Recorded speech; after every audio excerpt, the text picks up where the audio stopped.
We have 5 designated zones plus a vegetation-free zone, and they have different seed mixes.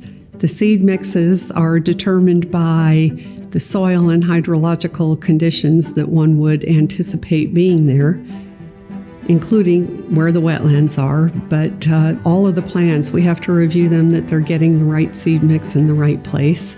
And we will monitor as the whole area is seeded to make sure that it is established.